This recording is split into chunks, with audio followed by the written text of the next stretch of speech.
كانوا دايما بيتكلموا على اللي عايز يحكم مصر يجب ان يكون عنده ميزان بين اتنين، بين الاكل والحريه.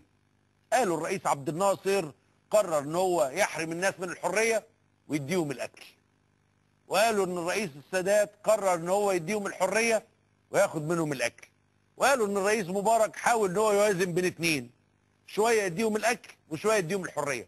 هل الشعب المصري شعب عنده هذا التوازن فعلا؟ هو شعب يعني له خصوصيه عمرو بيه مختلف عن شعوب العالم. مين قال كده؟ يعني هو يا اكل يا حريه. ايه اللي يمنع ان انت تطعم يعني المعده؟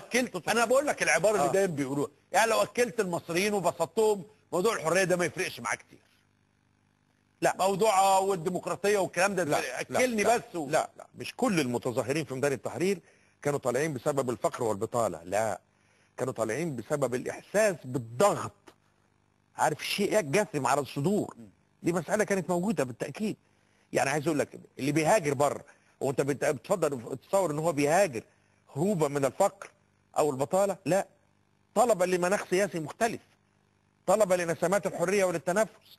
الله، كل اللي خرجوا في الستينيات كانوا كده، وكل اللي خرجوا في موجه الهجره في السبعينيات والثمانينات كانت كده. وكنت تقعد معاهم تجد انه ما كانش عنده ضائقه ماليه، انما كان عنده احباط نفسي بلا حدود. زميله ترقى هو ما ترقاش، واحد خد فرصه ولا. هو جمال حمدان خلق ليه؟ يعني مين اللي خلق كاريزما جمال حمدان وقيمته العلميه؟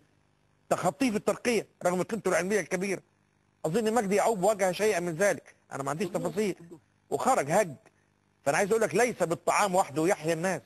وانت لو اكلت واحد في السجن ليل ونهار، يعني لو عايز هيعيش. احكم مصر وقررت ان انا اكل الناس وبشبشهم وحياتهم تبقى كويسه، ممكن ده يغني عن اشياء اخرى، ولا لازم لا اخد لا لابد في ذهني انه يجب ان يكون هناك ديمقراطيه في عالم منفتح، في ظل وسائل اتصال بلا حدود، في ظل تكنولوجيا المعلومات الخارقه، في ظل الفضائيات، لا تستطيع ان تحرم شعب من الحريه. لا.